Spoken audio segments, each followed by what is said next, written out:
Hola, buenas tardes. Bienvenidas a esta segunda píldora formativa que estamos realizando sobre adicciones y discapacidad intelectual.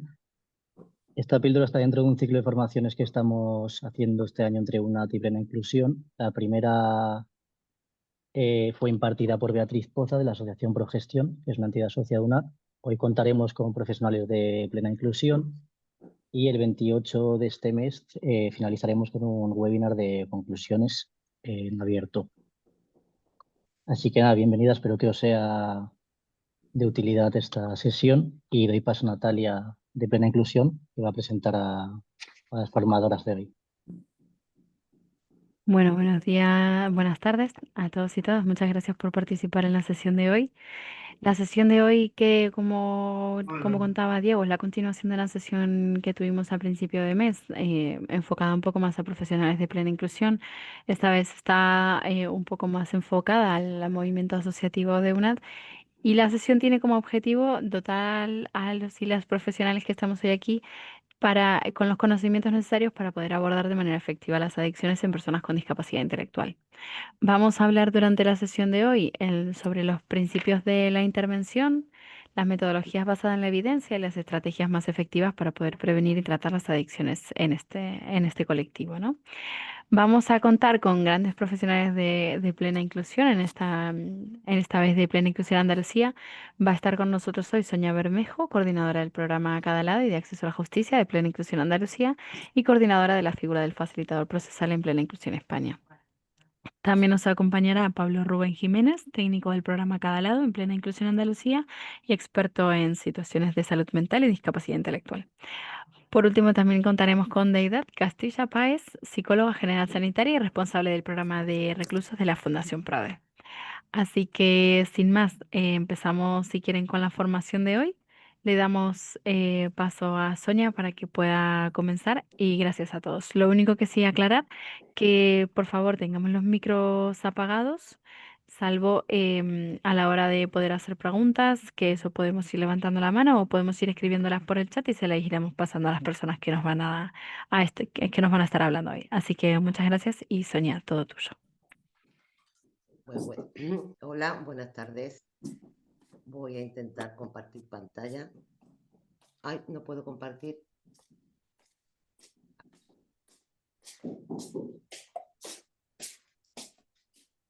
Natalia, tienes que dejar de compartir.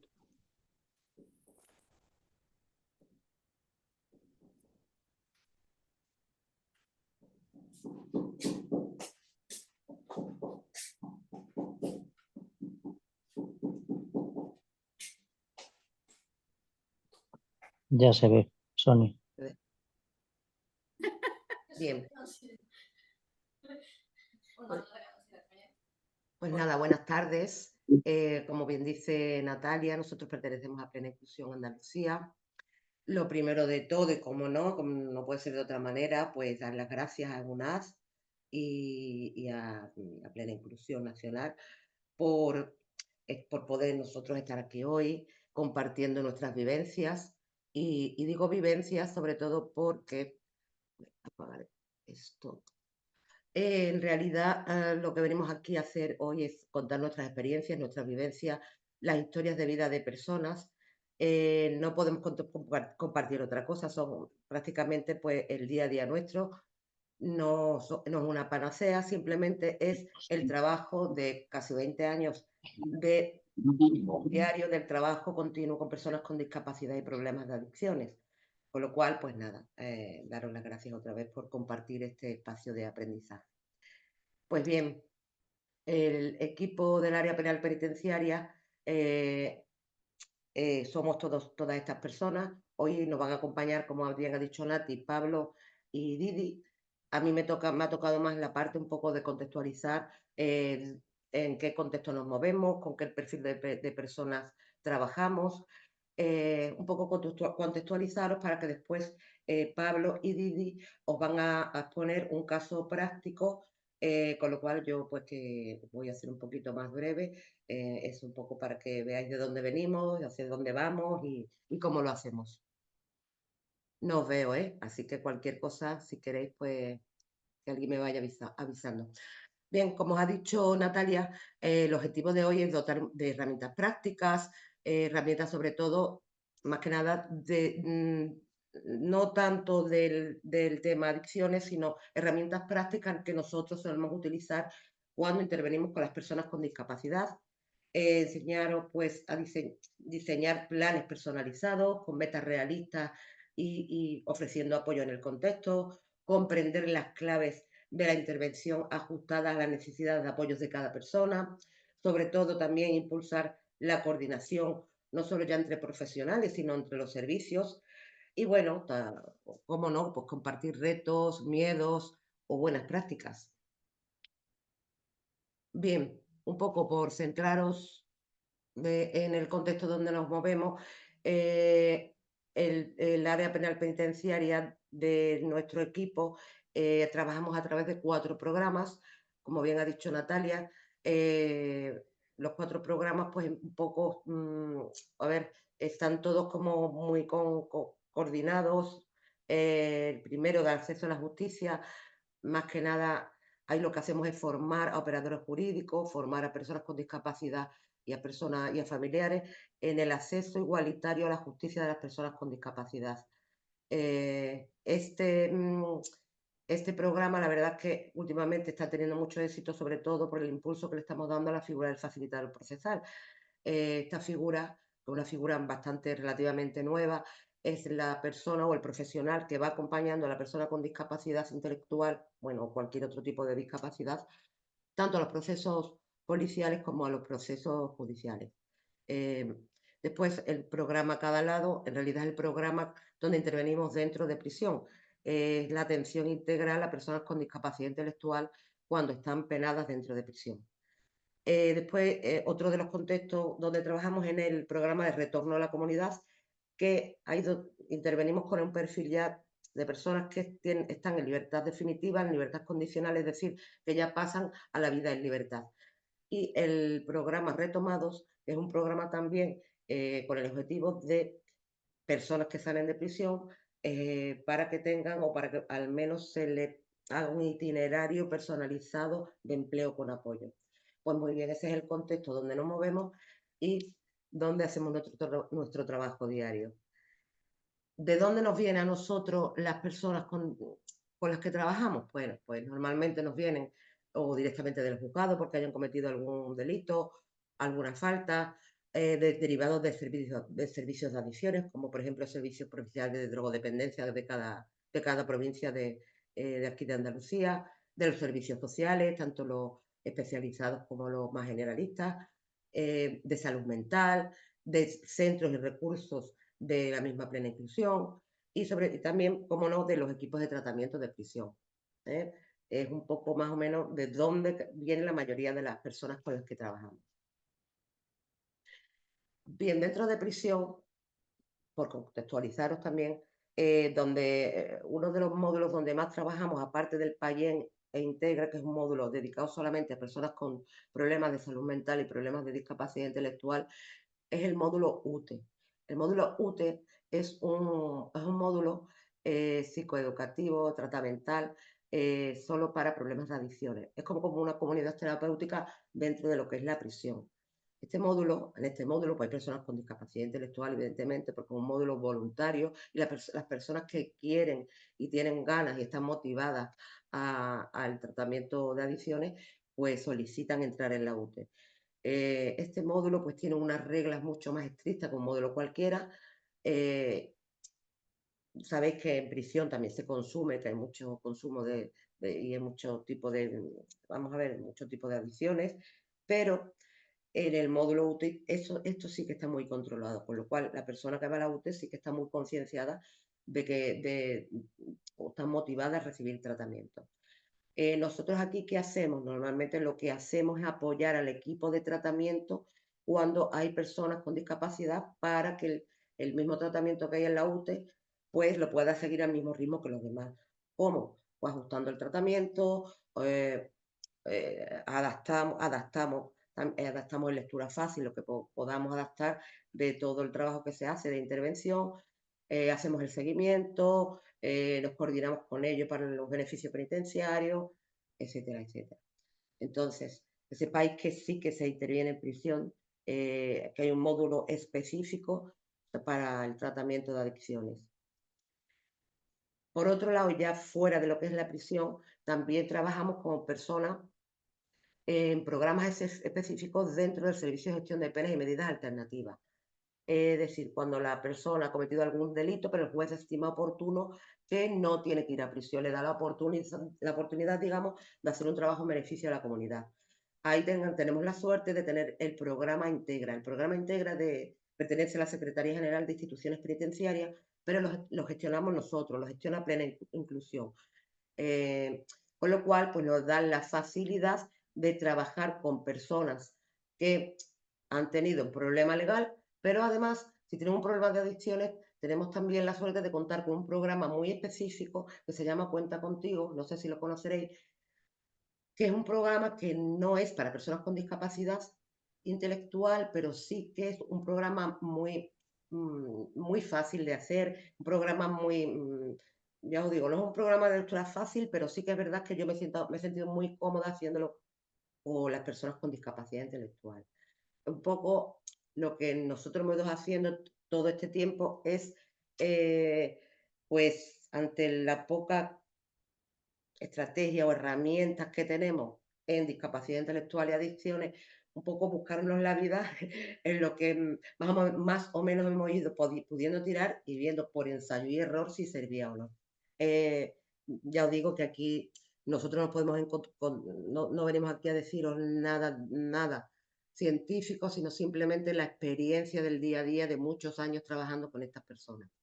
Entonces, el Cuenta Contigo sí que es verdad que es una herramienta bastante buena para las personas con discapacidad, aunque no esté en lectura fácil. Después, por otro lado, perdón,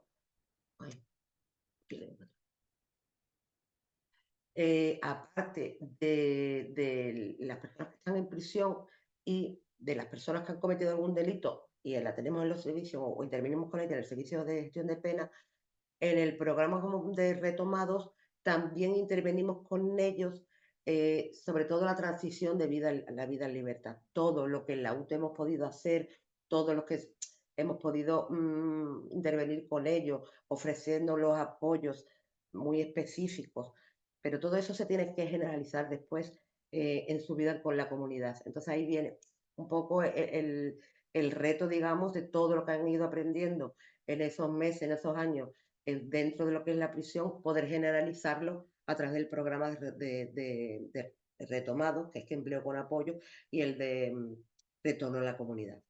Y después, también muy importante, trabajamos con personas en prevención. Las personas en prevención son personas que no han cometido ningún delito, pero que tienen algún factor de riesgo que nos hace pensar o algún servicio le hace pensar que pudieran estar cometiendo alguna falta leve o están en una posición de riesgo. En ese sentido, por ejemplo, los servicios provinciales de drogodependencia, comunidades de tratamiento de drogas, sí que nos derivan a muchas personas para que se haga la intervención con ellos. El perfil, bien, el perfil es muy invisible. No tenemos a personas con discapacidades moderadas, con grandes necesidades de apoyo. Es un perfil muy invisible porque es un perfil de personas donde los rasgos físicos no son evidentes, pero sí que tienen necesidades reales y apoyos muy concretos. Entonces, actualmente trabajamos con personas con una discapacidad intelectual leve o ligera o trastorno funcionamiento límite de la inteligencia, yo os digo, sin rasgos físicos asociados, que han pasado pues por un colegio, han pasado por recursos sociales, han pasado incluso por juzgados y por otro tipo de servicios sin que su discapacidad haya sido identificada. Entonces, muchas de las veces nos llegan a prisión sin una valoración, sin un certificado de minusvalía, sin una valoración, sin un informe. Simplemente han ido pasando y muchas veces los han tachado de vagos, han tachado de todo. Y bueno, ¿esto qué pasa? Que la ausencia prolongada de apoyos se va a ir traduciendo en desconfianza, en frustración y con frecuencia, como alta frecuencia, en alteraciones de conducta. En alteraciones de conducta, cuando no, en trastornos mentales. Además, por su vulnerabilidad y por la naturaleza misma de nuestro programa, una gran proporción de personas que nos derivan presentan problemas de adicciones.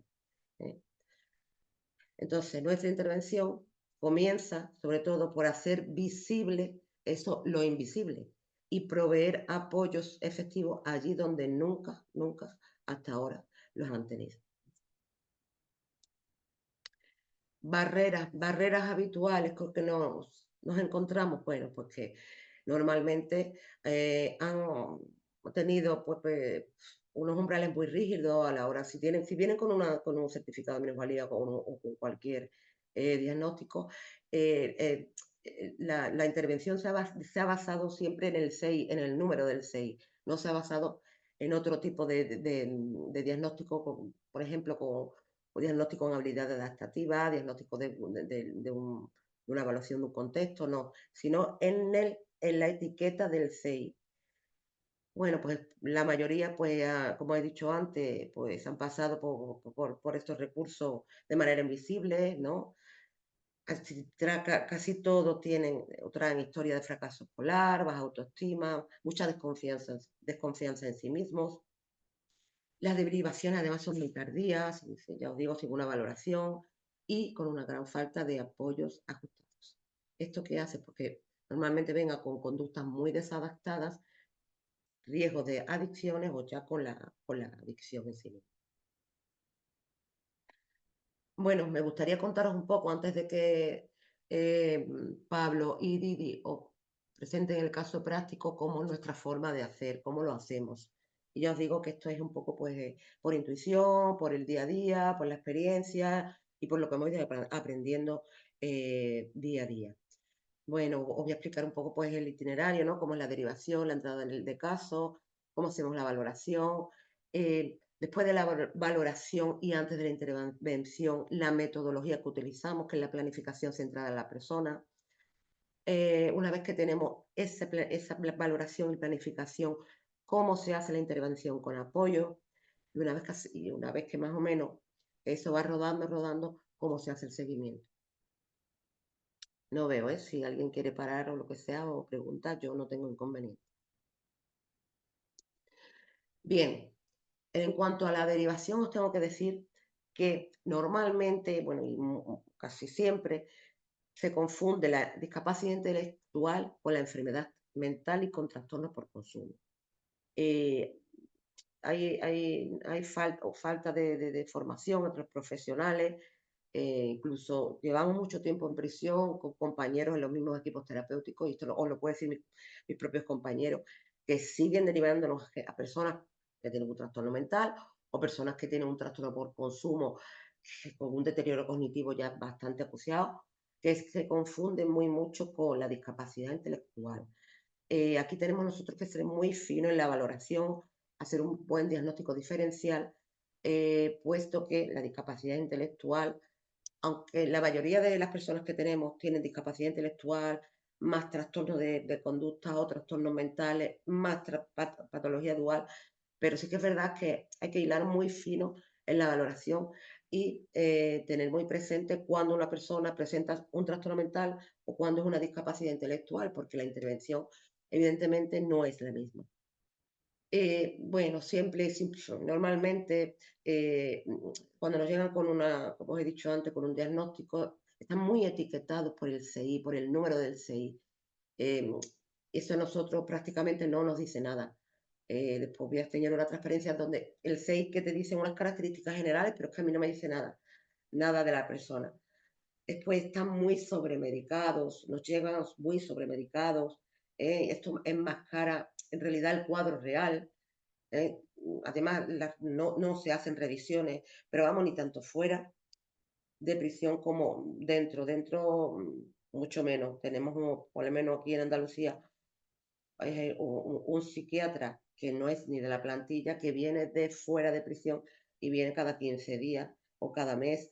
Vamos a ver, al profesional no es que no le da tiempo prácticamente a valorar a las personas cuando se encuentra con unas colas de personas allí de internos que muchas veces te pones la mano en la cabeza. Es decir, no hay recursos humanos, y bueno, sobre todo la sobremedicación, pues es un problema importante, sobre todo dentro de prisión. Bueno, la falta de temporalidad, no se pregunta, por lo menos los informes que nos llegan, los episodios, si son de hace mucho tiempo, si la conducta adictiva, la frecuencia, la intensidad, eso no nos lo suelen poner. Después tenemos una disparidad diagnósticas que es brutal. Total, que lo que nos encontramos con unos itinerarios inadecuados, cuando han pasado por programas, han sido programas no adaptados, con una baja adherencia al tratamiento brutal. Bueno, pues este es el cuadro un poco que nos encontramos. Y mira, para que os hagan una idea, el último caso que nosotros hemos estado, el equipo y yo hemos estado viendo en una de nuestros estudios o análisis clínicos. Fijaos, cuando nos llega el caso de Luis, qué batiburrillos de trastornos venía en los informes de la documentación que aportaba la madre. Trastornos esquizotípicos, trastornos de ansiedad generalizada, trastornos de la personalidad antisocial, brotes psicóticos, síndrome de Asperger, trastornos del espectro autista, por último, retraso mental. Bueno, cuando empezamos a tratar con Luis y hacer una valoración exhaustiva, con tiempo, valorando el contexto, valorando su barrera, haciendo un análisis de si esas limitaciones venían desde antes desde antes de los 22 años.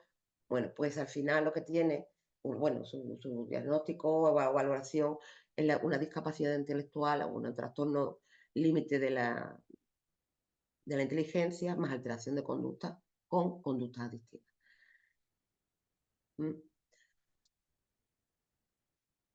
Bueno, cuando hacemos la valoración de la discapacidad y una persona que tiene una conducta adictiva, ¿qué es lo que hacemos? Bien, bueno, pues lo que normalmente se hace, poner una entrevista semi-estructurada a la persona. A ver, para nosotros hacer una entrevista, sí que es verdad que hay que tener un poco de experiencia, ¿no? Experiencia con la discapacidad, puesto que sí que hay unas ciertas características muy generales que son la deseabilidad social, suelen, en la entrevista, suelen responder con mucha deseabilidad social, ellos mismos no sé la palabra ahora, se contradicen, más que nada todo es porque no entienden las preguntas, o en la mayoría de las veces, con lo cual sí que es verdad que tenemos que tener un poco de experiencia o de aprendizaje en el trato y un poco en la realización de la entrevista. Aquí ponemos, ¿no?, qué hacemos con la valoración de la discapacidad y la conducta adictiva. No es que hagamos 2 entrevistas, al revés, no se hace eso, sino que sí que es verdad que se hace una entrevista normalmente en la entrevista de la discapacidad, de la valoración de la discapacidad, ya metemos lo que es la entrevista de lo que nosotros queremos saber de la adicción de la persona. Nosotros yo sigo utilizando la del TADI, que es la experiencia piloto que se hizo con la UNAS. Nosotros aquí en Huelva tuvimos la experiencia, la verdad que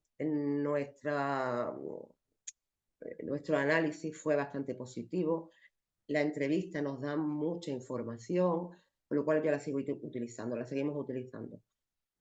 ¿Qué más? Bueno, muy importante también la información que nos puedan dar los familiares y los profesionales de referencia. Utilizamos, sobre todo, he puesto ahí el Aditec, porque es un cuestionario, no sé, supongo que lo conoceréis, que trae el Aditec un cuestionario de TEA, ¿no?, que trata conductas comportamentales, sobre todo el teléfono, internet, y otra más. La cuestión que hay también un cuestionario donde también se miden las conductas. Estas conductas no es un cuestionario para personas con discapacidad intelectual, pero sí que es verdad que a nosotros, al no tener nada, nos ha servido cuando hemos tenido alguna persona con este tipo de adicciones, lo cual intentamos ponerlo en lectura fácil. Nosotros no sabemos si esto está bien o está mal. a nosotros nos sirve, que es lo importante. Bueno, también el análisis de documentación disponible, etcétera, etcétera. Pruebas recomendadas. Bueno, normalmente nosotros para el CI pues, utilizamos el RIAS más que el WISE, porque el RIAS es mucho más corto y a ver, el WISE te da mucha información, pero a nosotros en realidad el CI, el número del CI tampoco nos importa mucho. Poco para acotar, pero tampoco que nos importe. Sí que nos parece muy importante la valoración detenida de las habilidades adaptativas de la persona. Que nos va a dar y aportar muchísima información. Eso lo hacemos a través de la BAS 2, un cuestionario que puede ser hetero aplicado o autoaplicado. Normalmente lo hacemos heteroaplicado, o sea, se lo pasamos a cualquier persona que lo conozca mucho, porque nos da más información, nos da una información más veraz.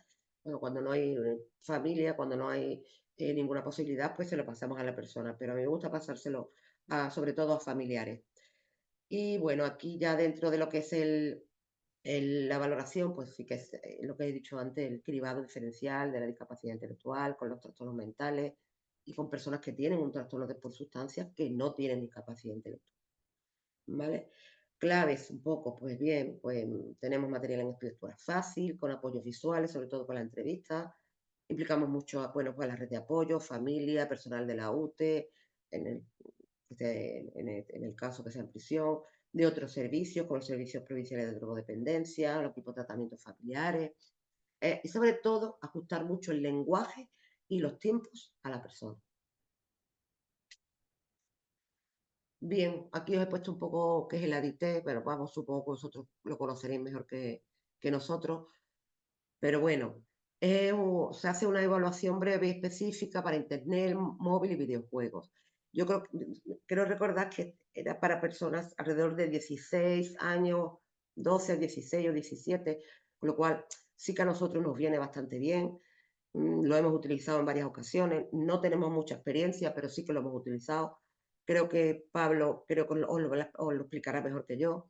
¿Qué mide? O mide el abuso, el tiempo de uso y la incapacidad para reducirlo, la abstinencia, si tenéis irritabilidad, ansiedad u otros síntomas al no usar el aplicativo, la perturbación, si ha habido impacto en trabajo, familia, tolerancia, si necesita más tiempo para quitar los síntomas, y se lo utiliza como escape. El cuestionario de la DICTE, pues son 3 cuestionarios en realidad, que es el de Internet, el del móvil y el de videojuegos. Ya os digo, no es una herramienta para discapacidad, pero a nosotros, de momento, nos ha servido y, bueno, nos da información de lo que se trata. Bien, cuando nosotros pasamos el RIAS, el WISE, cualquier otra prueba de inteligencia, lo que sí nos da pues, son unas características muy generales. A la derechos he puesto la inteligencia límite, nos va a dar unas características conceptuales, sociales y prácticas. A la izquierda la discapacidad intelectual leve o ligera, lo mismo, nos van a dar, sí, unas características muy generales, pero a mí ese número, estas características generales, a mí no me va a decir nada de Luis, de su contexto, de sus barreras, de sus planes de futuro. No, simplemente yo tengo un número y unas ciertas características generales por ese número. Con lo cual, bueno, pues ahí está, pero en realidad a nosotros lo que nos da mucha más información es el cuestionario ABAS, que es donde sí que las habilidades adaptativas nos va a dar un perfil de la persona donde tiene más limitaciones y donde también es muy importante no solo ver las limitaciones, sino las capacidades de las personas. Este ABAS tiene tres índices, el conceptual, el social y el práctico. El inconceptual mide la comunicación, el uso y la comprensión del lenguaje, la autodirección, que es la toma de decisiones, la resolución de problemas cotidianos. El índice social nos va a medir 2 variables, que es el ocio y las habilidades sociales, las relaciones sociales. En el ocio, pues, nos va a dar unas limitaciones o no de la participación en actividades, en el disfrute del tiempo libre, en las relaciones sociales con otras personas, en si comprenden las normas sociales. En el índice práctico va a medir la vida en el hogar, la salud y seguridad, el autocuidado, la utilización de recursos comunitarios, el empleo. Bien, pues sí que nos hemos dado cuenta que cuando las personas carecen de algunas de estas habilidades adaptativas o no la tienen muy desarrollada, sí que tenemos ahí ya un factor de riesgo frente a las adicciones. Por ejemplo, en la comunicación, pues un factor de riesgo que tenga limitaciones porque tiene dificultad para expresar malestar o rechazar ofertas, menor comprensión de riesgos. En habilidades académicas, dificultad para entender información preventiva o instrucciones terapéuticas. En cuanto a la autodirección, posibles factores de riesgo o frente a las adicciones como la alta impulsividad, poca planificación, se deja llevar por otros. En el ocio, pues por ejemplo, tiempo sin estructura, aburrimiento, dependencia, tienen bastante dependencia de actividades adictivas. En las relaciones sociales, si las tienen limitadas, pues exposición a riesgos, a entornos de riesgo sin supervisión, falta de acceso de apoyos.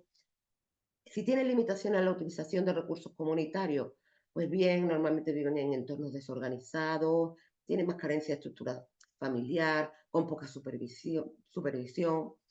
Si tiene limitaciones en salud y seguridad, pues tienen una falta de percepción del riesgo, ¿eh? Con lo cual son más propensos a conductas dañinas. Esto es muy generalizado, esto es algo que nosotros desde nuestro grupo siempre lo estamos observando. A ver, os digo igual que antes, son observaciones, son fruto de la experiencia nuestra, no hay nada estudiado. Quizás de aquí pues salga pues un futuro estudio, pero son cosas que nosotros vemos en el día a día.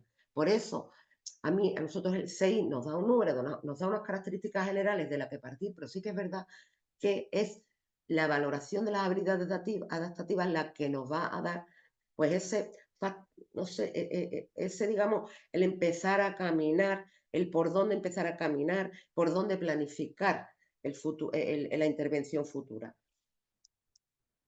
Bien, pues no sé. Una vez que nosotros hemos tenido esa valoración, hemos tenido ese análisis de documentación aportada, de sus habilidades adaptativas, de las entrevistas con la persona, con los profesionales, con la familia, es cuando llega la hora de la planificación.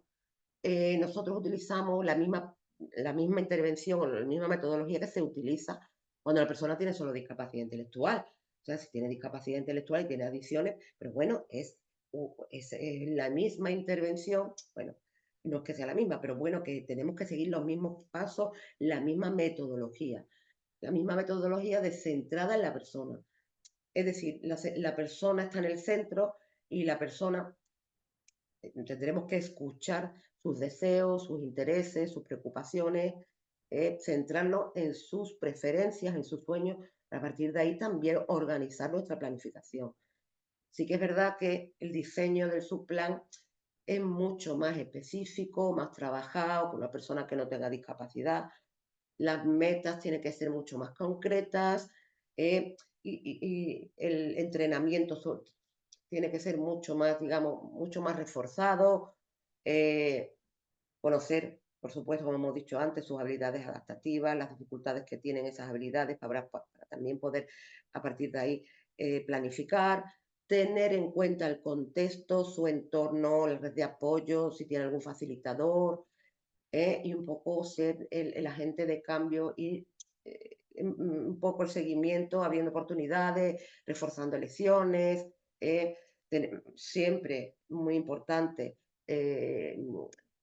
toda la intervención que se le haga tiene que partir de esta planificación que se comparte pues, con su zona, con su personal de apoyo, como familia, amistades y todas las personas o todos los facilitadores que podamos tener.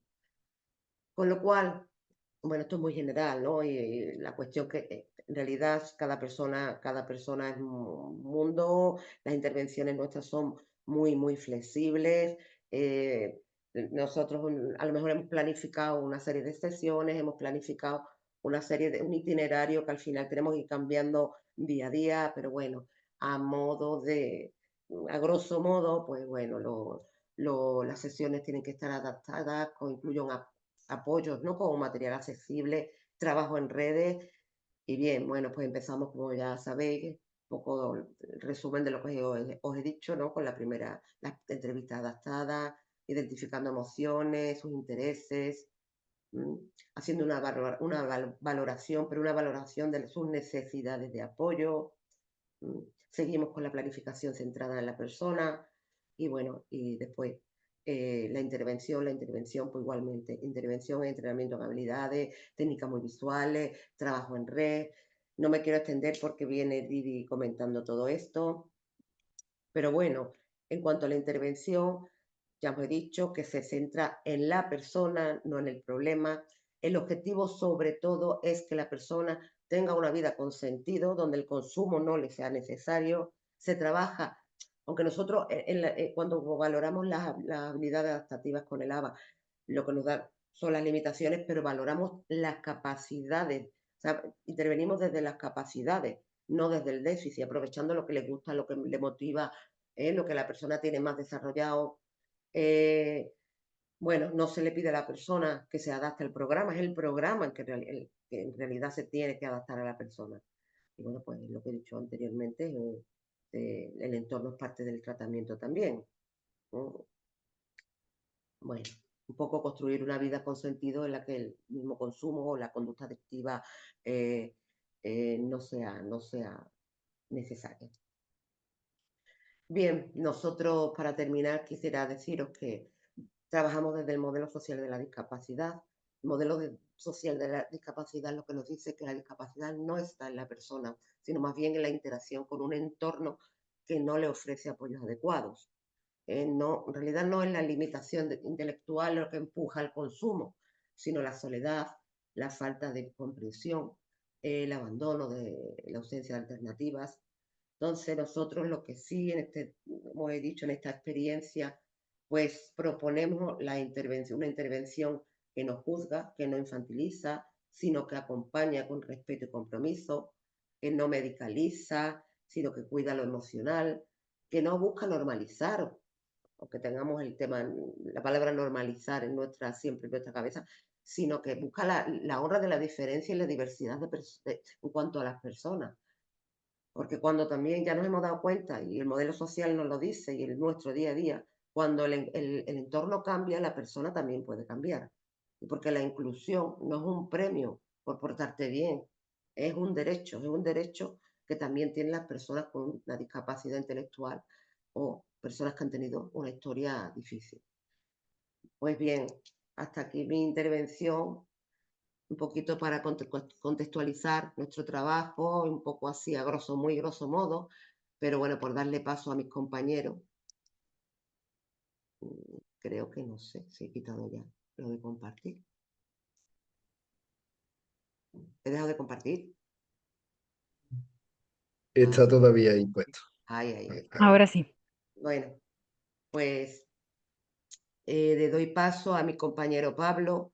Pablo se va a centrar en un caso que hemos tenido, un caso práctico, digamos, lo hemos hecho un caso práctico para que veáis un poco todo lo que yo he dicho así a grosso modo en este caso. Por lo cual, Pablo, pues te doy paso. Muchas gracias, Sonia. No, primero agradecerte porque nos permite, yo creo que, dándonos una visión tan amplia yo creo, importante de las personas con discapacidad y sus problemas tanto de adicciones con y sin sustancias, ¿no? Nos permite ver el contexto general, ¿no? Y entender lo importante de las herramientas y adaptarlas, ¿no? También porque las personas con discapacidad también tienen adicciones, que muchas veces parece que eso no pasa desapercibido. Quería, antes de empezar un poquito, voy a empezar a compartir, si os parece. Primero lo tenía ahí porque me parece súper interesante que la UNAI y Plena Inclusión hagan este espacio común, porque en el fondo tanto nos formamos, nos informamos y se comparten cosas, ¿no?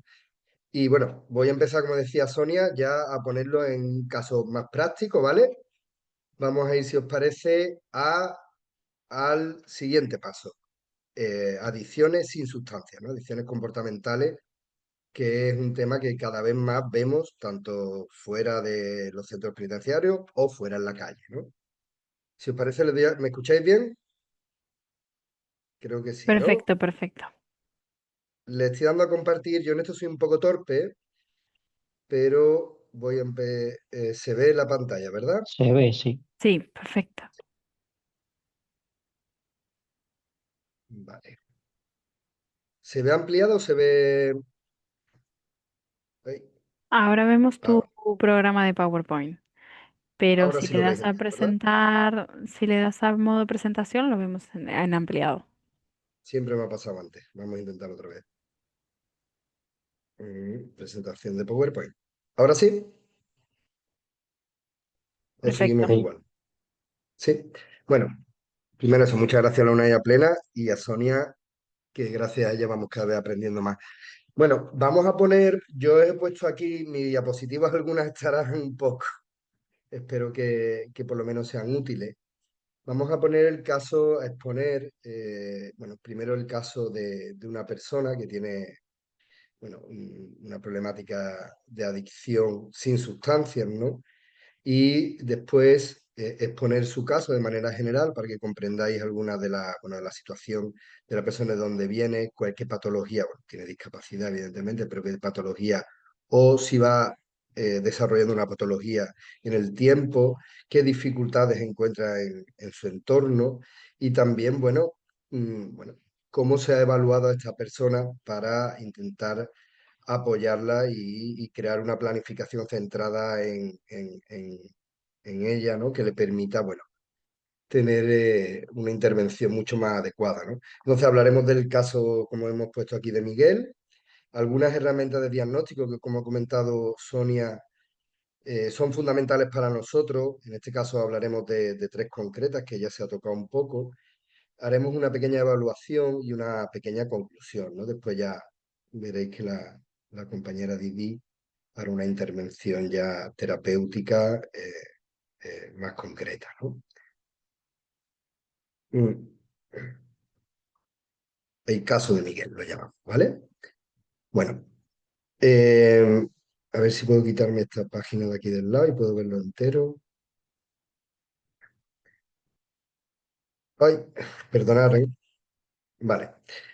El caso de Miguel se ve perfecto, ¿no? El caso, bueno, el caso de Miguel es un chico de 28 años, ¿no? Tiene un diagnóstico desde los 3 de discapacidad intelectual leve. Actualmente, bueno, es voluntario en un centro de acogida animal, es decir, tiene aficiones.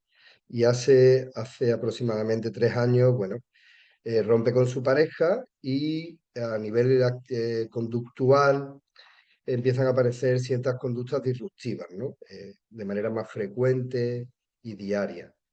¿Esto qué correlato tiene? Bueno, pues según él nos relata en la primera entrevista semiestructurada que tenemos con él y después también con su familia, que ahora veremos, pues bueno, empieza a no colaborar en las tareas del hogar y sobre todo un elemento, esto es un elemento ya que nos indica, ¿no?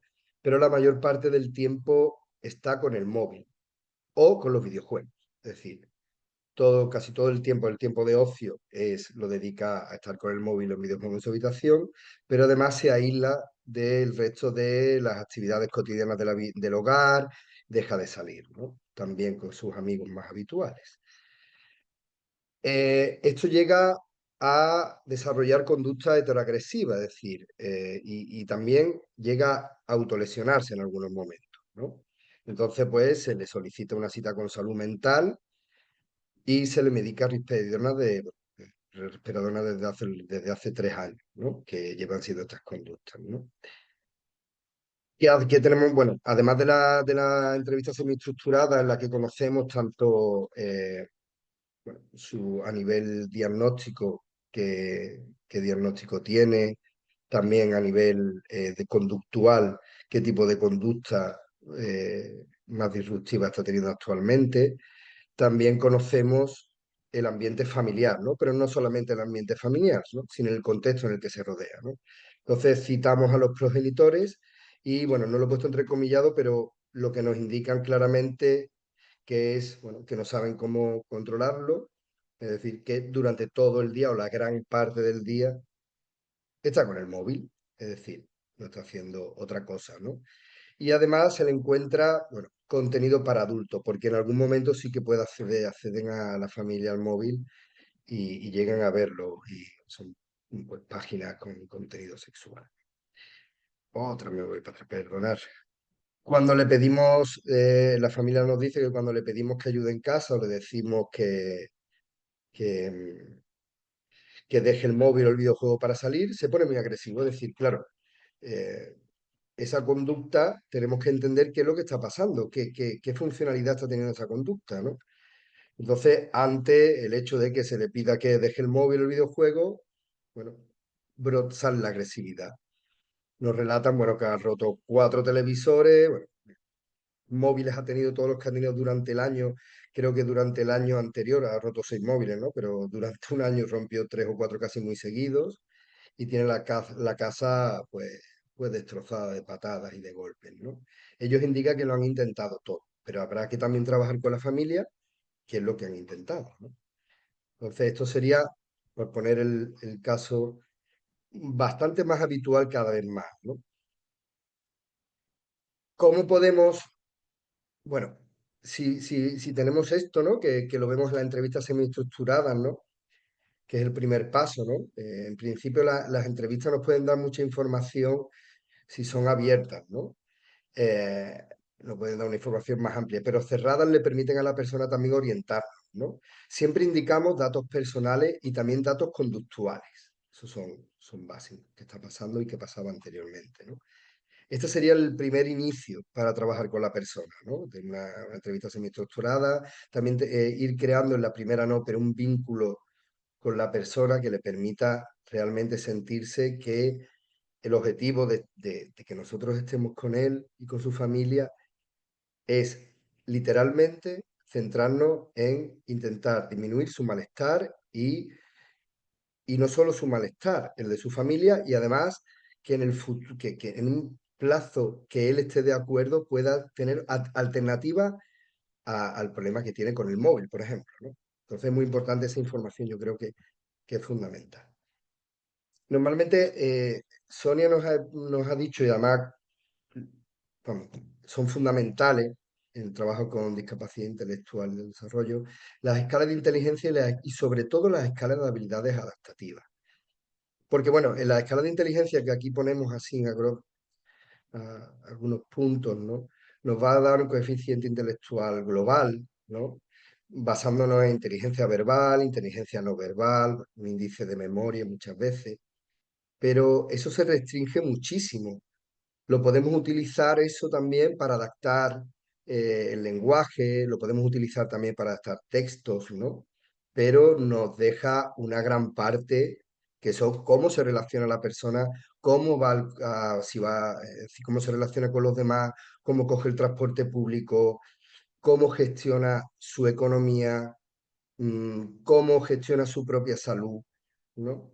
Entonces, ahí la escala de habilidades adaptativas que aquí no he puesto el nombre, pero es el ABAS 2, por ejemplo, la que nosotros más utilizamos, nos dan 3 componentes que yo creo que son fundamental, porque a partir de ahí podemos desarrollar un plan mucho más personalizado, ¿no?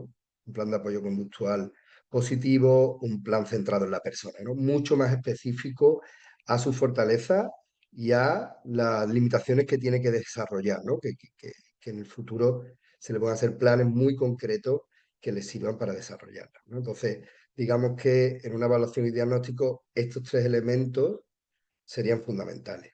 Y ahora venimos a un tema fundamental también, ¿no? Que Sonia ha hablado, el ADITEC, ¿no? El ADITEC, yo es que no me veo, pero bueno, ahora lo veréis. Como decía Sonia, bueno, es una evaluación y prevención, porque después el ADITEC te da una imagen muy general, ¿eh? De la adicción tanto en el videojuego como en el móvil, como en Internet, pero también te propone después un plan de trabajo con la persona, ¿no? Y eso yo creo que es interesante, ¿no? a través de guiones sociales, te permite avanzar por ahí un poco, ¿no? Es verdad que no está en lectura en accesibilidad cognitiva, pero bueno, se puede adaptar, ¿no? Es importante intentar adaptarlo lo máximo posible, no son muchos ítems y son más o menos sencillos.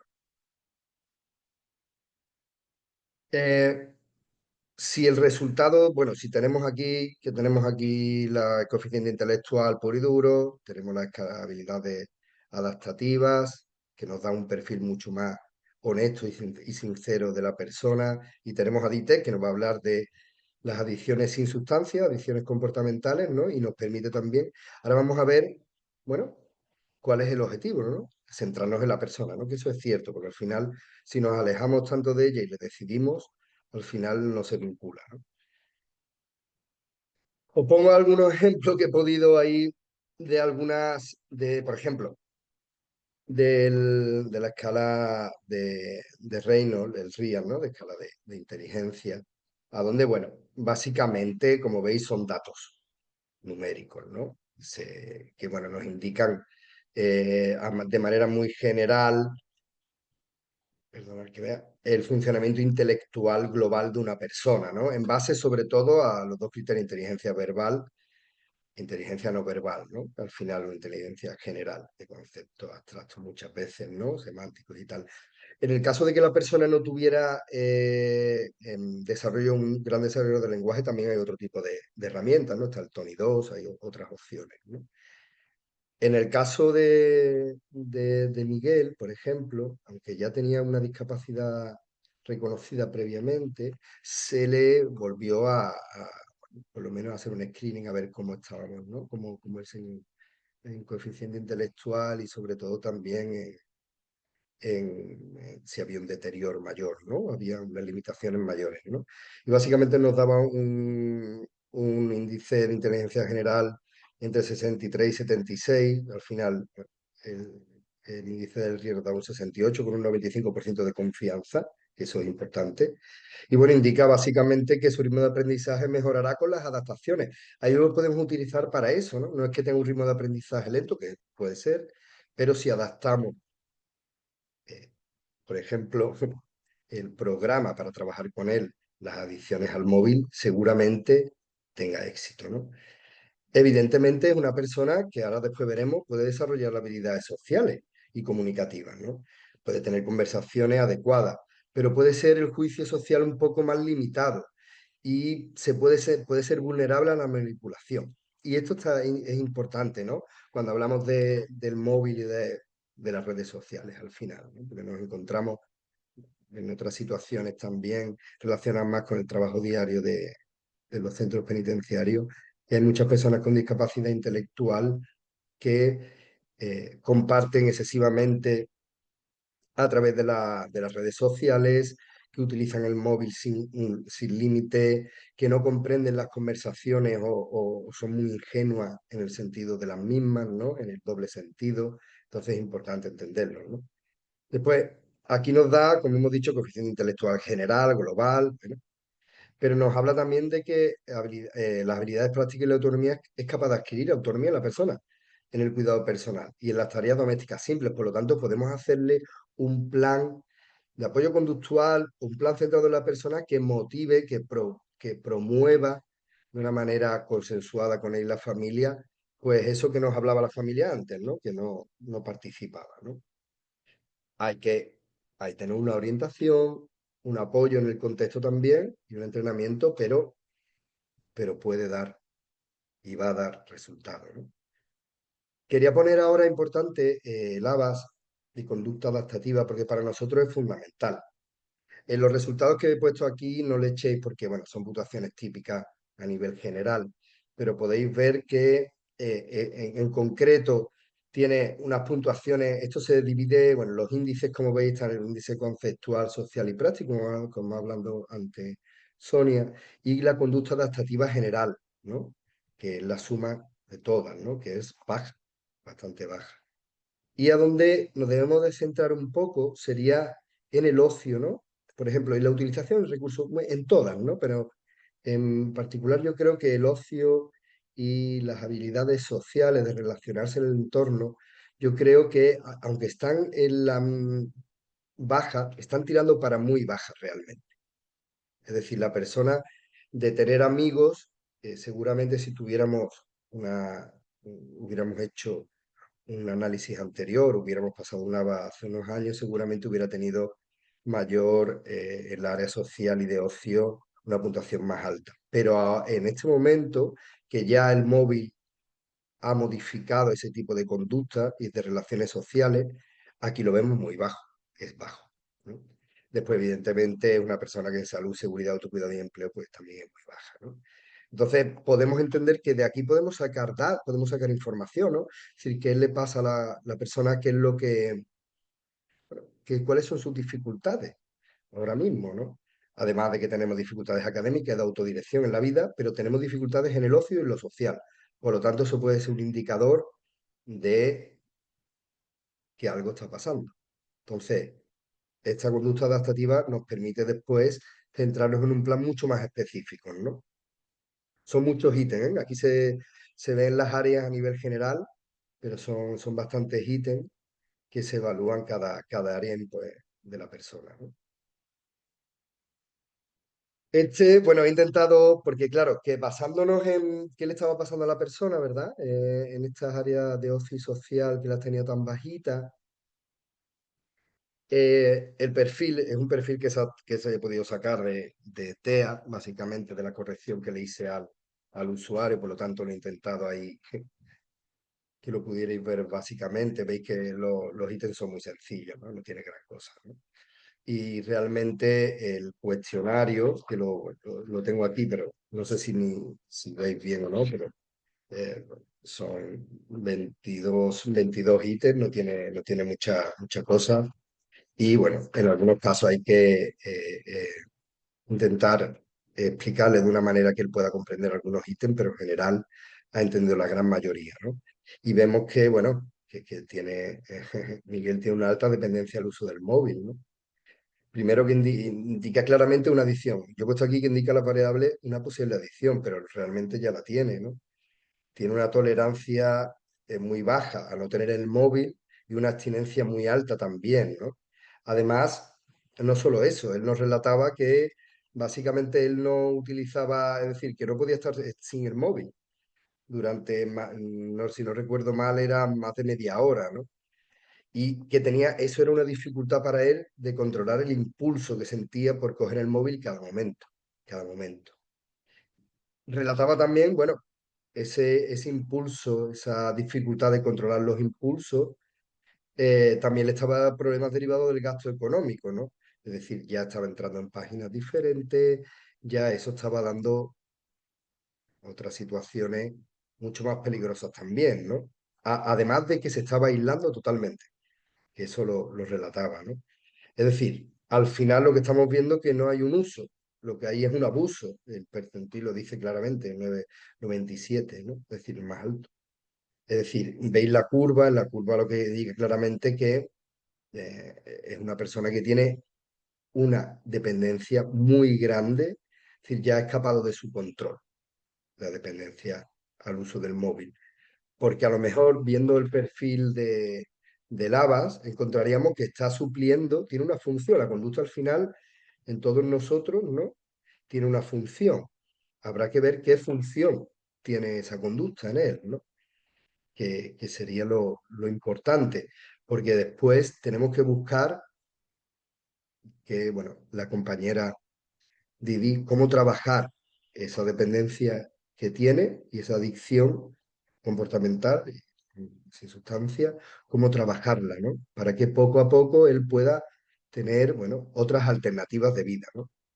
Porque no se siente bien, ¿eh? Todo esto no lo hemos hablado, pero él cuando relataba, primero problemas familiares, segundo, pues falta de autoestima cada vez mayor y no tenía relaciones con los amigos como antiguamente, ¿no? Eso estaba repercutiendo en su autoestima y claramente.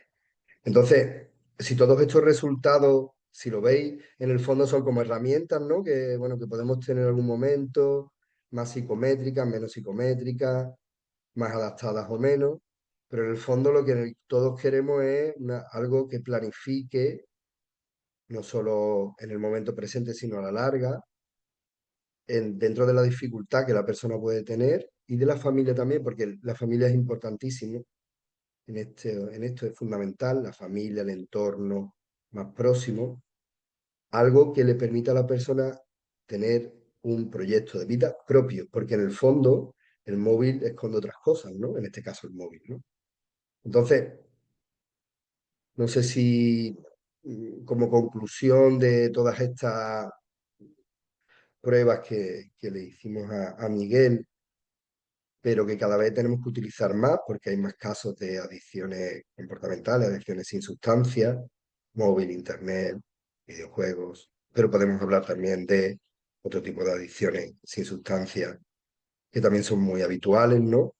En el caso de Miguel, yo creo que su adicción al móvil aumentaba las dificultades, ¿no? Es decir, si ya de por sí tiene dificultades en el inicio de relaciones sociales, de conocer a personas, de relacionarse en entornos abiertos, de tener ocios y crear nuevos espacios para estar con los demás, ir al cine, etcétera. Esas dificultades aumentaban con la adicción al móvil y él lo veía, ¿eh? Además, eso aumentaba la ansiedad, que yo creo que también es un componente por lo que utilizaba el móvil, ¿no? Por evasión también, ¿no? Y el aislamiento, que es lo que hablamos, ¿no? Es decir, empeora el rendimiento, o le empeora en todas las áreas, en muchas áreas de su vida. Empiezan a tocarse todas las áreas, ¿no? Entonces, ¿qué podemos ahí hacer, ¿no? ¿Cómo podemos ver a Miguel no como una persona aislada, como una situación solamente de adicción al móvil, sino como algo que está hablando de otras dificultades y de otras necesidades o de otras, bueno, situaciones que está viviendo, ¿no?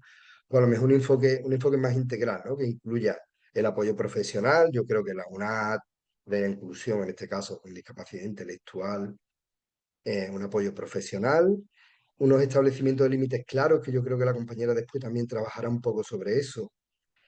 El fomento de actividades alternativas, que al principio son bastante complicadas de desarrollar, pero yo creo que a la persona si se va a su lugar, en vez de nosotros tener que traerla al nuestro, sino nosotros en su contexto, a lo mejor encontramos que sí que hay elementos que le atraen y que le gustan y que podemos empezar por ahí, ¿no? Y también crear contratos terapéuticos, contratos para el uso del móvil, por ejemplo, ¿no? O pequeñas normas básicas de convivencia pueden ser útiles ya cuando vayamos avanzando, ¿no? Porque promueven el uso responsable de la tecnología, pero para todos, no solo para él, ¿no? Porque no vale de nada si una persona utiliza el móvil, si él no utiliza el móvil, los familiares sí, ¿no? Porque la persona con discapacidad o sin discapacidad se encuentran inmersas en un contexto. Esto al final, yo creo que a la larga, en un proceso como en todos nosotros, mejorará la calidad de vida de él y de las personas que le rodean. Y ampliará personas, ampliará lugares, entornos, ¿no? Que le mejorarán su vida. Yo creo que ahí la planificación centrada en la persona, que aquí pongo que es nuestro enfoque, pero es mucho más amplio, toca mucho e intenta poner a la persona, a la familia, a los profesionales, al entorno en el centro. Pero la persona está en el centro, los demás estamos para acompañar o promover, ¿no? O apoyar. Entonces, yo creo que esto sería la parte así más importante de, de las herramientas que nosotros utilizamos.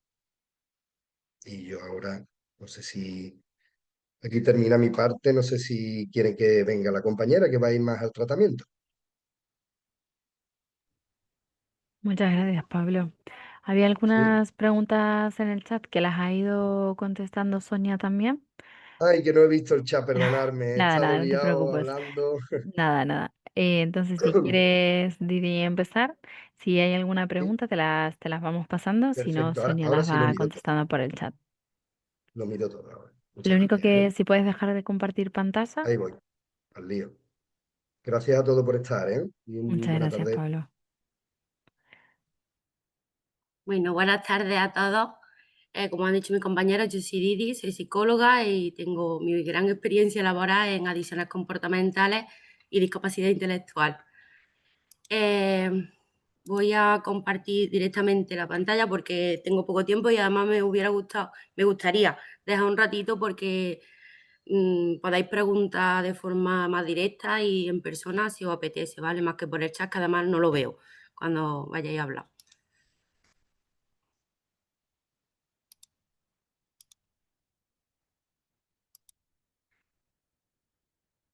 Vale, bueno, mi parte va a ser mucho más práctica, os voy a dar como unos tips, creo que lo veis bien, ¿no? Bueno, tengo que ponerlo así. Ahora sí, ¿no?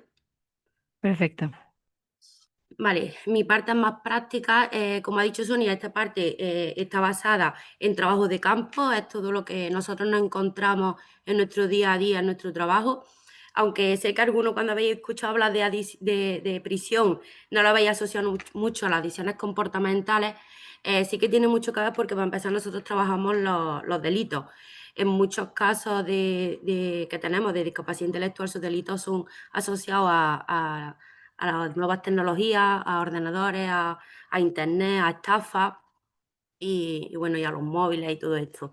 Y también nos encontramos con que cuando entran en prisión, una de las primeras cosas que le quitan son los móviles. Entonces ahí sí que tienen ese síndrome de abstinencia, ¿no? De necesito mi móvil. Y también lo trabajamos con ellos. Bueno, esto voy a intentar saltarme partes que ya han hablado mis compañeros, pero bueno, la planificación que hacemos es integral, trabajamos todos los aspectos de la discapacidad intelectual y un análisis biopsicosocial. ¿Qué es lo primero que hacemos con ellos más que entrar, entre comillas, aparte de la valoración, que es súper importante, limitaciones, fortalezas, que por cierto, antes de que se me olvide, habéis preguntado por cuestionarios, también está la Federación Española de Juegos de Azar, donde tienen muchísimo material de cuestionarios, bueno, en plena inclusión tienen un manual que se llama Depender no mola, que tiene algunas preguntas sobre adicciones y podéis detectar tanto, bueno, da una pequeña pincelada, ¿no?, a una adicción comportamental o con sustancias.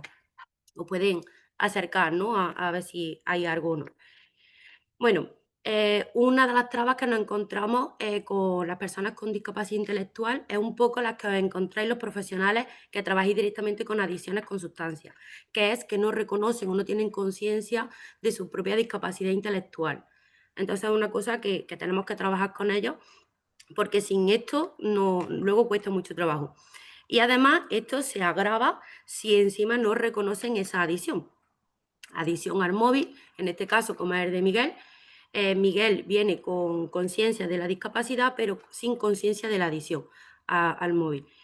Se la detectamos nosotros, por supuesto, pero él lo normaliza, lo tiene normalizado porque la realidad es que en la sociedad actual el móvil lo tenemos todo el mundo, no sé si me veis, pero todo el día pegado a la mano. Entonces, aquí es muy importante hacer un diagnóstico diferencial muy, muy, muy potente de qué es discapacidad intelectual y qué es adicción. Porque la discapacidad intelectual también tiene sintomatología que se solapa con la de la adicción. Por ejemplo, en discapacidad intelectual encontramos que las personas tienen una baja tolerancia a la frustración y cuando a una persona adicta le quita el móvil, seguramente ¡vum!, su baja tolerancia a la frustración, la impulsividad, la ira va a subir también como la espuma. Entonces, bueno, hay que hacer un buen diagnóstico diferencial, pasar bien los cuestionarios, estar muy atentos, tener mucho ojo clínico, que para mí es de las cosas más importantes. Y, y una vez que hagamos que esta persona tenga esa conciencia de, oye, pues sí, tengo un problema con el móvil, aparte de mi discapacidad, la motivación al cambio va a ser mucho más alta y nuestra intervención va a ser más exitosa, que sí, no hay ese reconocimiento. Vale. Bueno, he visto que hay gente conectada, personas conectadas, profesionales, de tanto de adicciones como de discapacidad intelectual. Entonces, bueno, quería centrarme en los aspectos que más nos encontramos nosotros con problemática, ¿vale? El rapport todos lo conocemos, sabemos que es la creación de una buena alianza terapéutica, asegurarnos de que la comunicación está ahí, que tengan un espacio seguro. Pero ¿qué nos encontramos con las personas con discapacidad intelectual?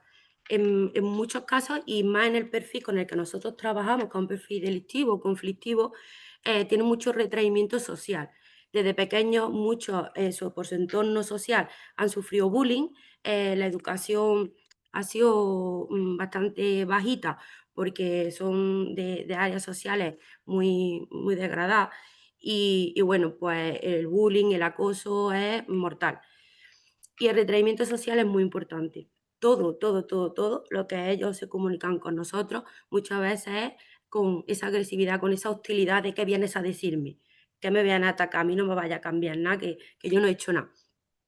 Por eso creo que en el rapport tenemos que darles ese lugar seguro, hablarles con empatía, con simpatía, que vean ellos que estamos ahí para apoyarlos, para escucharlos y para atenderlos y para ayudarlos a que tengan una calidad de vida mucho mejor.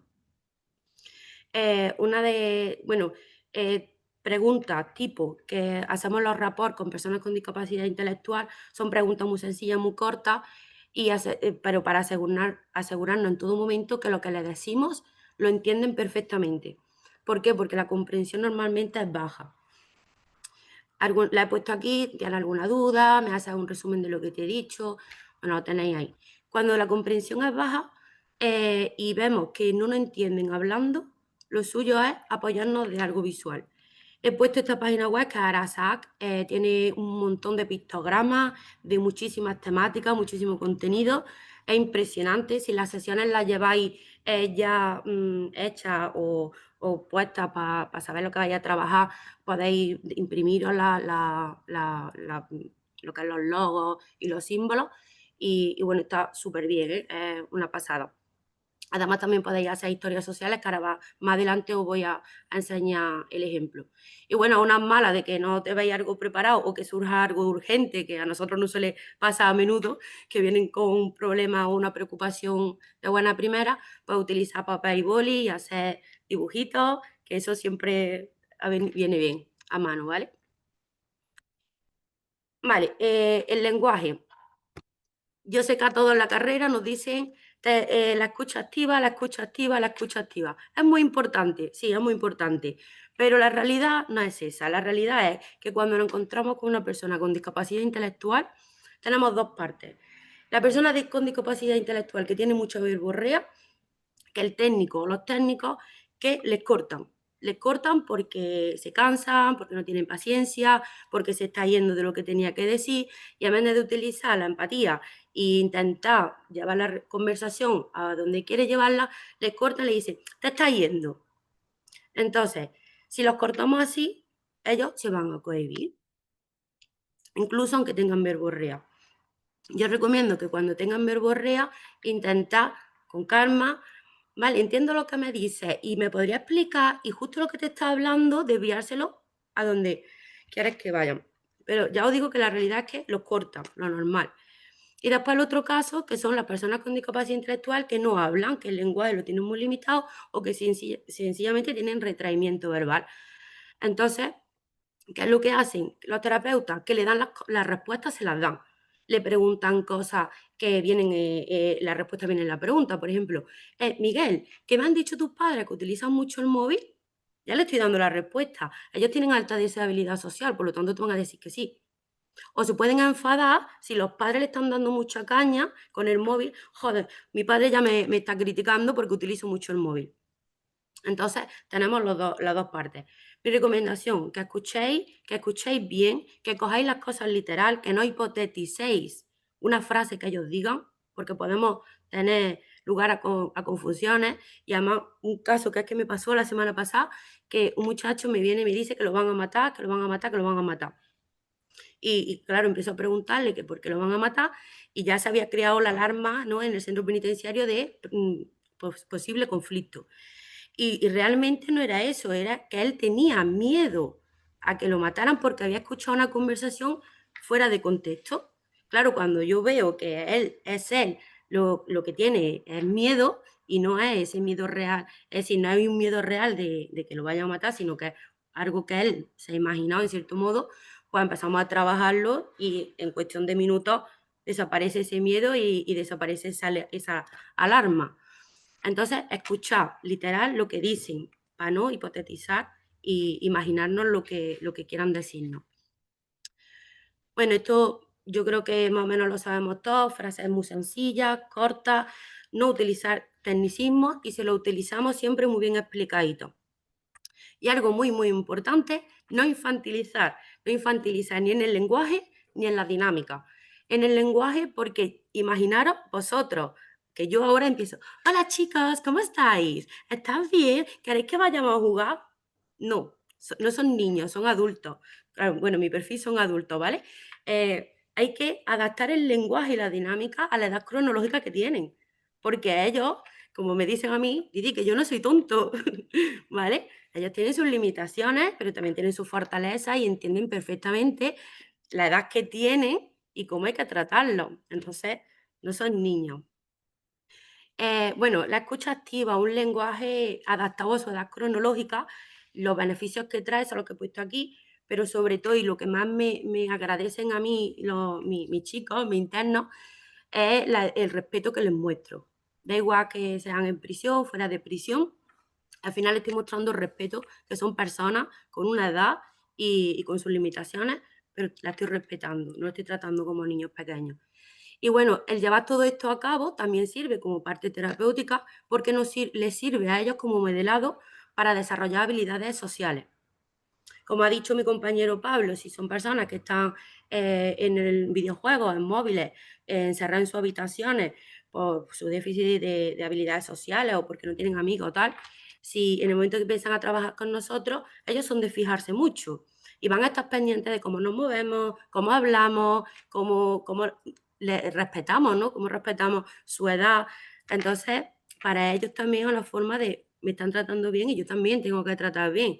Esta persona gesticula, pues yo también puedo gesticular y no tiene nada de malo. No sé cómo voy de tiempo porque no veo la pantalla. Vale. Cuidado, he puesto cuidado con algunas cosas.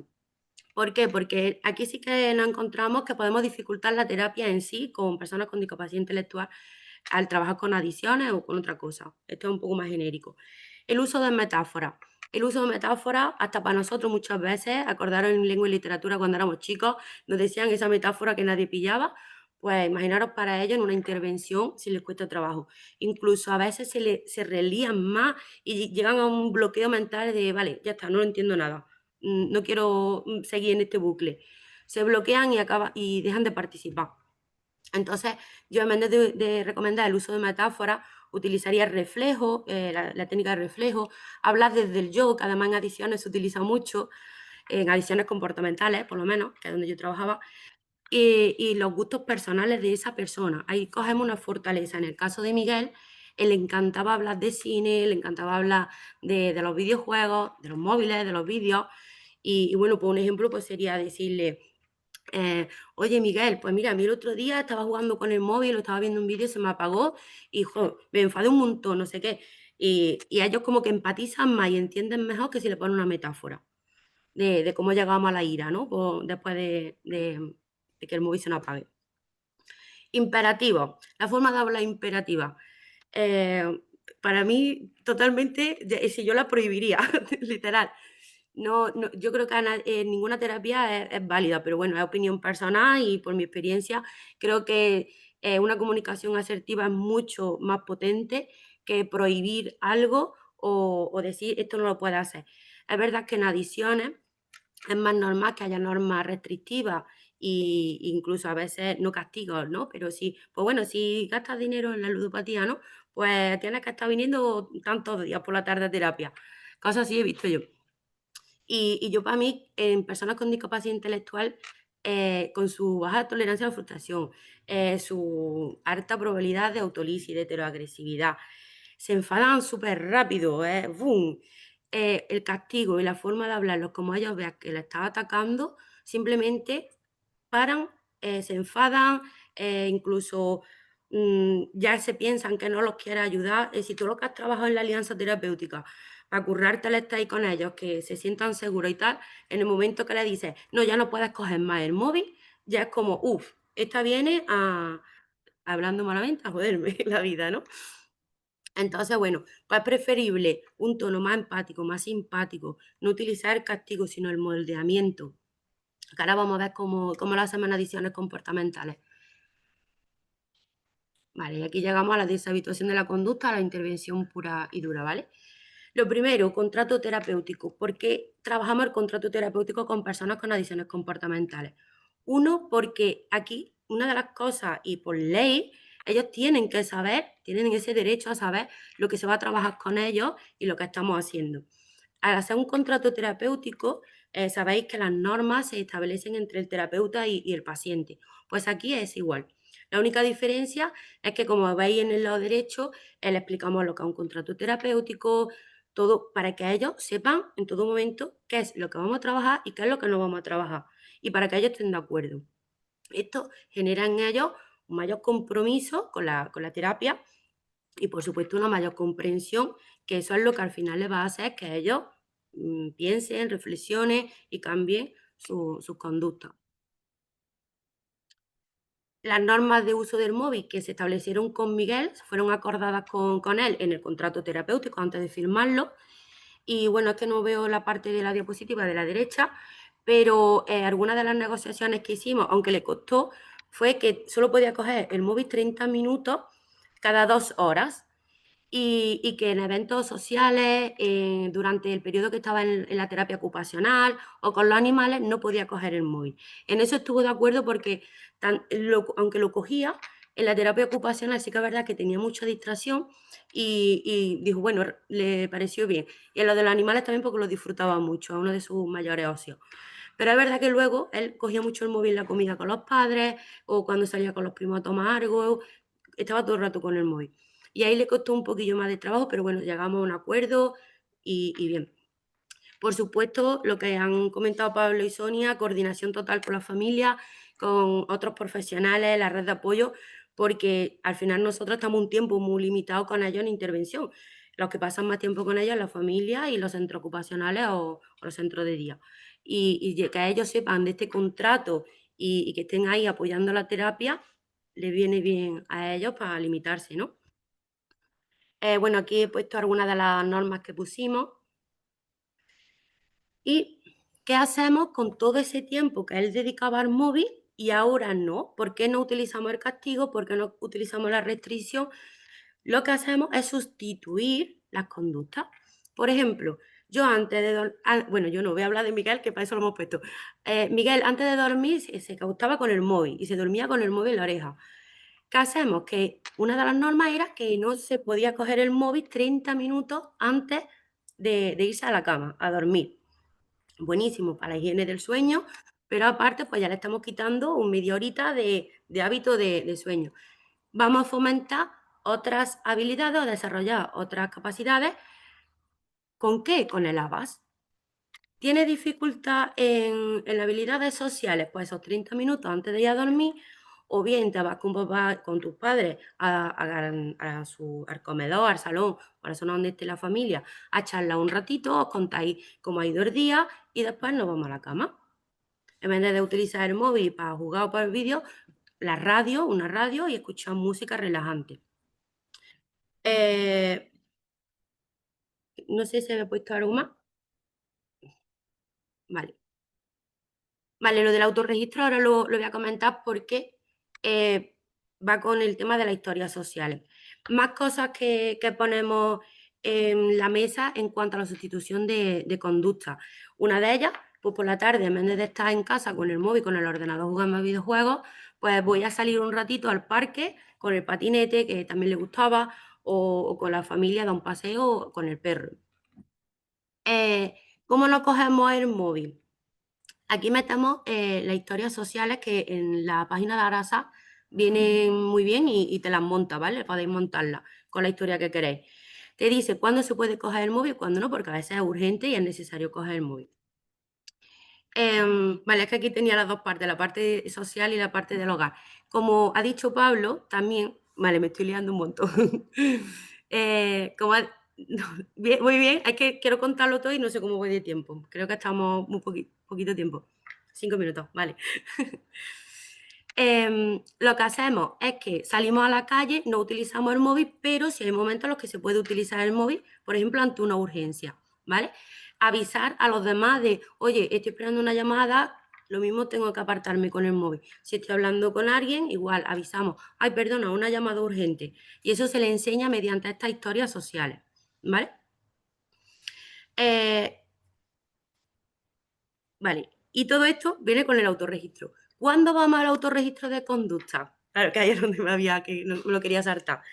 Cuando a mí, mi familia o mi terapeuta de la terapia ocupacional o algún compañero me está diciendo, oye, han pasado esos 30 minutos de uso de móvil, no lo has controlado y te estás pasando y sigues, nos vamos al autorregistro de conducta, que ellos ya saben utilizarlo, y apuntan qué día, en qué lugar, bajo qué contexto he utilizado el móvil más tiempo del que yo me había comprometido a utilizar. ¿Por qué? Porque después cuando vienen con ese autorregistro, nosotros podemos detectar cuáles son las situaciones que a él le generan más estrés para dejar el móvil.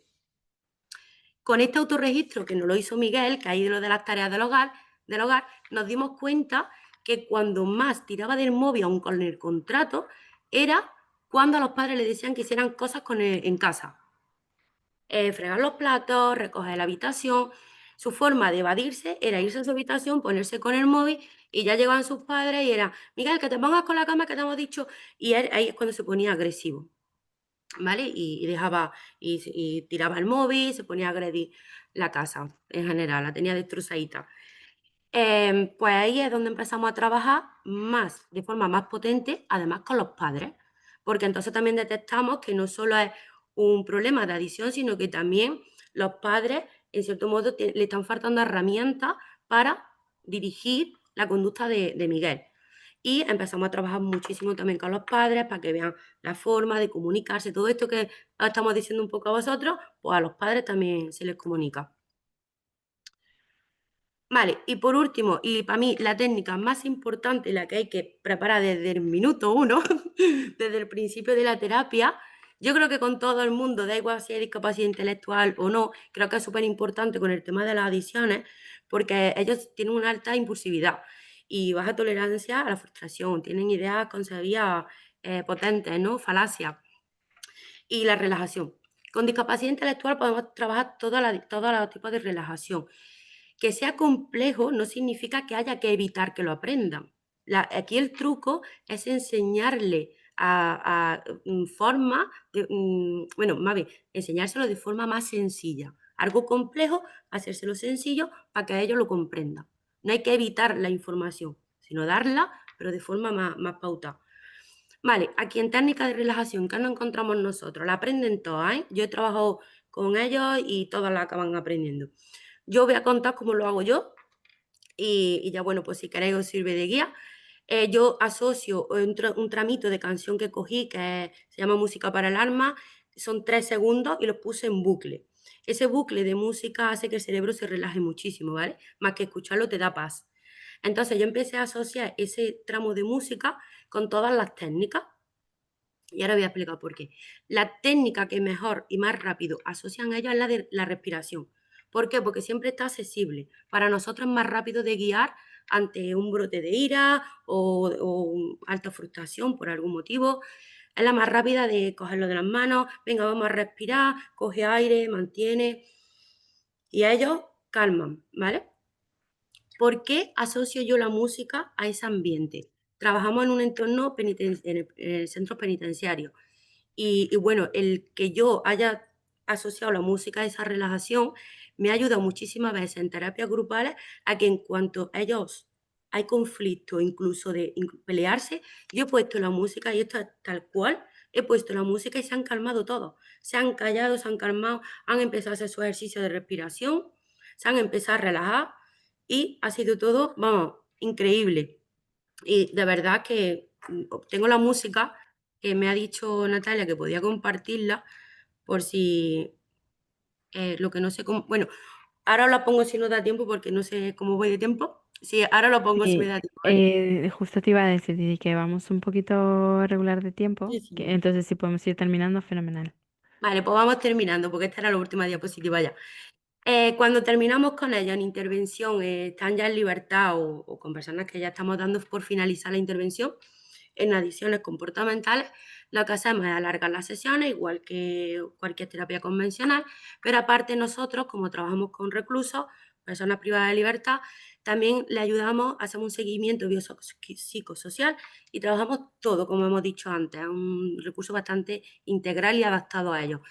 Con la búsqueda de recursos para temas de trabajo, para ayudarlos con los currículum, para buscar vivienda, apoyo a la familia, al contexto social, lo acompañamos, le ayudamos, que aprendan a hacer un currículum, a todo lo que le venga bien para coger autonomía e independencia, ahí estamos nosotros para echarle una manita. Y ya está, muchísimas gracias. Perdona que haya ido rápido, pero quería contaros muchas cosas y quería que me diera tiempo a todo. Nada, muchísimas gracias a ti por participar, muchísimas gracias a Didi, a Sonia, a Pablo por lo que nos han compartido hoy a la tarde, que creo que son unos recursos súper importantes. Recordad que vamos a enviar a todas las personas que se han inscrito en la formación luego la grabación de la sesión y los materiales que hemos utilizado. Siempre, entonces, bueno, si las personas que han participado nos quieren enviar sus presentaciones, hacemos como la otra vez, lo subimos a la web y os enviamos el enlace. Y nada, muchísimas gracias por participar y recordar el seminario del día 28. Hasta luego. Muchas gracias. Chao.